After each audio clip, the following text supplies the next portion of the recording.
You there? Brewed or 3-in-1? Okay, and I'll have mine black. You know, one thing we'll have to talk about one of these mornings is breakfast menus, and do a bit of a comparison in both countries. But anyway, let's get going on with today's program. As I mentioned yesterday, we're a little bit behind you by about 14 hours.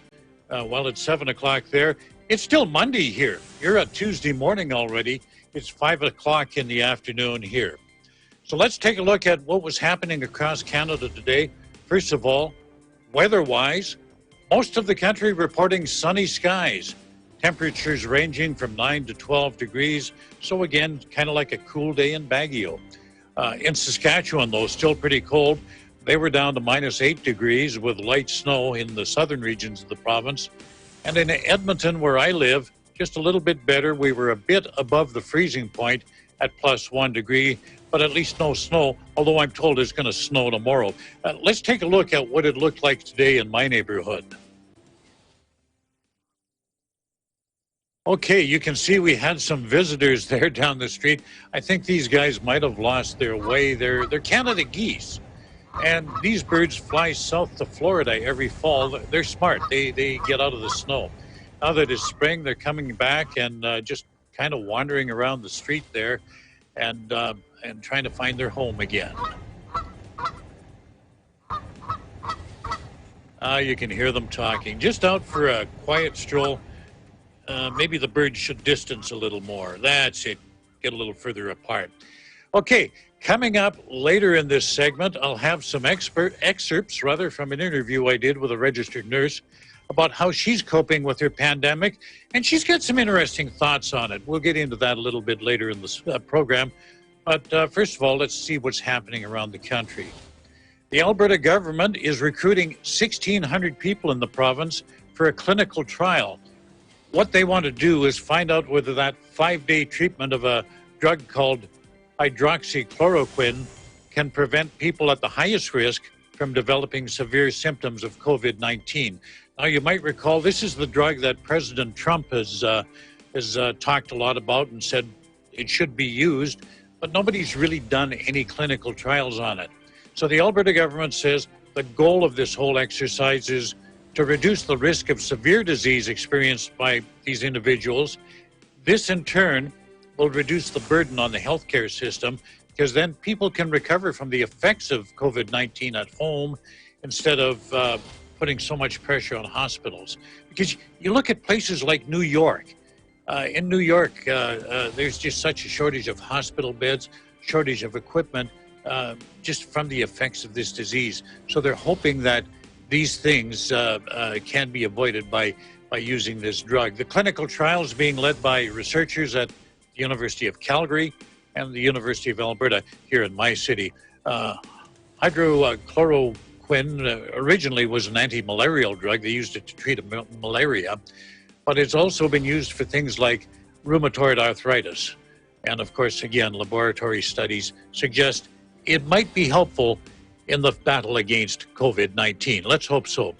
In the last 24 hours, Alberta reported an additional 81 cases and 2 deaths.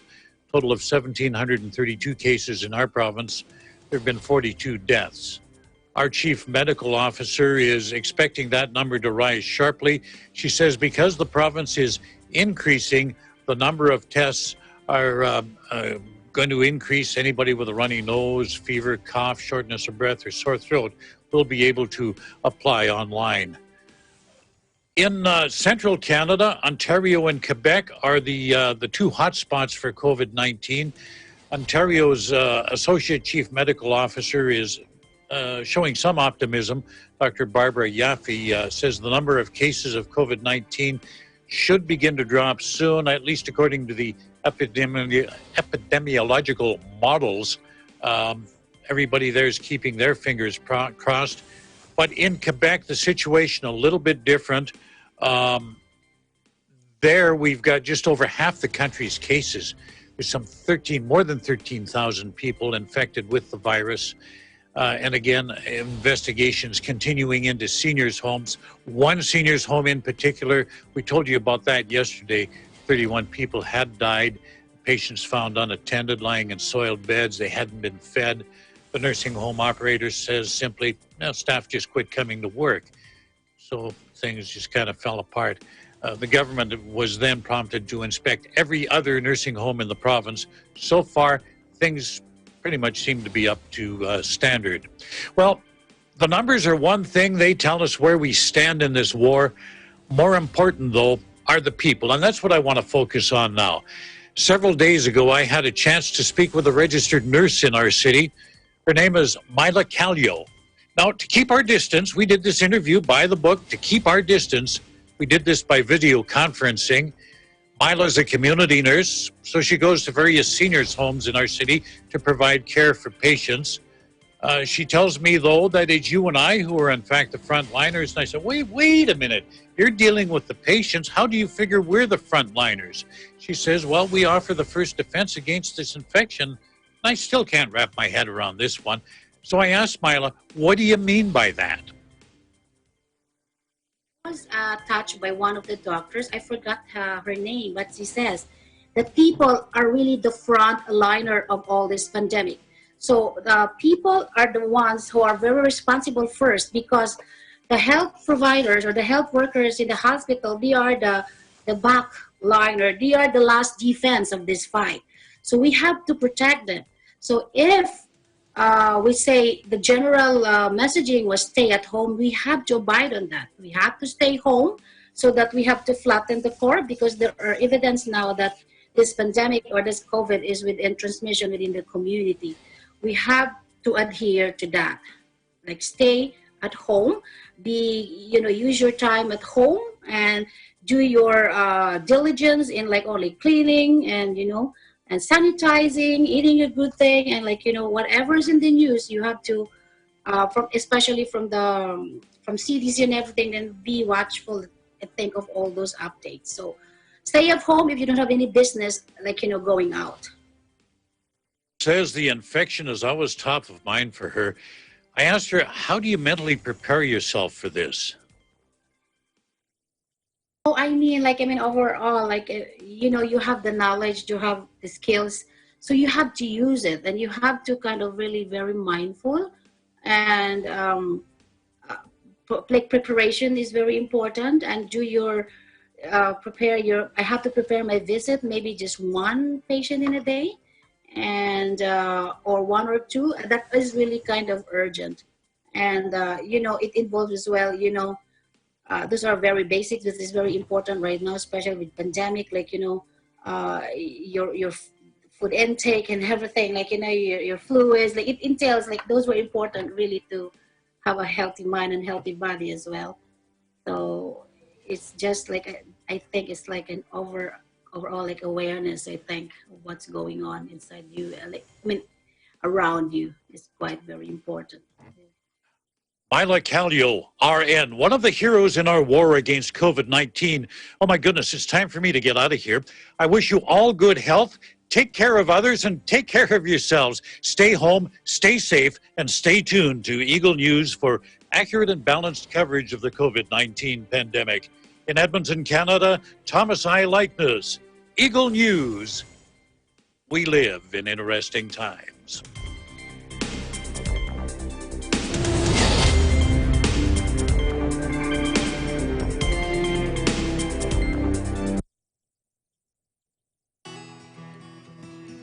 Nahaharap sa matinding krisis ang buong mundo dahil sa coronavirus disease o COVID-19.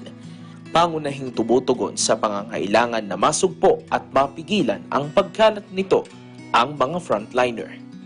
Sila ang mga doktor, nurse, pulis, sundalo, at mga kawani ng iba't ibang ahensya ng gobyerno na tumutulong sa pagsugpo nito.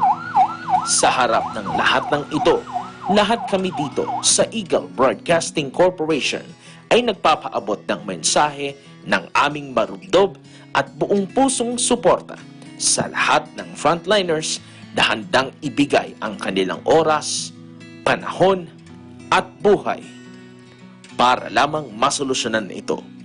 Sa ating po mga frontliners laban dito sa COVID-19, napakalaking pagsubok po sa ating bansa. Di dahil sa inyo, baka kumalat na po ng mas marami pa ang naturang sakit, ito pong COVID-19. Kasama po kayo sa aming panalangin. Sana po'y patuloy tayo, mapagtagumpayan natin at kaya natin itong problema ng COVID-19. Ayan, sa lahat po ng ating mga frontliners na walang sawang tumutulong para malabanan ang COVID-19, maraming salamat po sa inyo. Kung hindi po dahil sa inyo ay malamang kumalat na po or mas marami pa yung nagkaroon ng sakit na ito. Kaya naman, mag-ingat po kayo lagi at maraming salamat po. At syempre, nagpapasalamat po kami, hindi lang po ako, syempre lahat ng mga Pilipino sa inyo dahil sa kabila man ng malayo kayo sa inyong pamilya at medyo risky ang inyong ginagawa dahil kayo nga ay malapit sa virus, ay ginagawa nyo pa rin po yung inyong tungkulin. Ingat-ingat po kayo at saludo po kami sa inyo. Salamat. Buong puso po kami nagpapasalamat sa ating mga frontliners na walang sawang nagbibigay ng kanilang serbisyo sa paglaban sa COVID-19. Mabuhay po kayo. Sa kabila ng panganib, nagpapatuloy sila sa pagbibigay ng kanilang serbisyo. Maraming salamat po. Kayo po ang ating mga bayani sa panahon na ito. Hindi man po armas ang hawak ninyo, kayo po ang nagtatanggol sa ating bayan. Sana po ay magtuloy-tuloy po at nasa likod po ninyo kaming nandito sa Eagle Broadcasting Corporation. Maraming salamat po sa inyo. Nagpapasalamat po kami ng marami sa inyo. Tulad po namin na kami rin na nasa media, kabilang din sa mga nasa front lines, ay sama-sama po natin labanan itong COVID-19 na ito upang patuloy po tayong magkaroon ng ligtas at mapayapang pamumuhay habang ito pong virus na ito ay patuloy pa rin lumalagana. Pero sana ay lagi po tayong mag-iingat upang sa ganun, hindi na po madagdagan pa yung bilang ng mga nagkakaroon itong virus na ito. Saludo po kami sa inyong matapang at matapat na paninindigan. And for our personnel na nasa frontliners nitong ating laban sa COVID-19, we commend you po for all your efforts and we thank you dahil sa inire-risk din ninyo yung inyong mga sariling kalusugan para harapin itong problemang ito ng ating bansa. At hindi ninyo inaalintana kahit na maapektuhan din kayo dahil ginagampanan ninyo ang inyong gawain para pangalagaan ng kalusugan ng mga Filipino. Mabuhay po kayong lahat. Maraming salamat po.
Na ang mga pangunahing balita sa loob at labas ng bansa.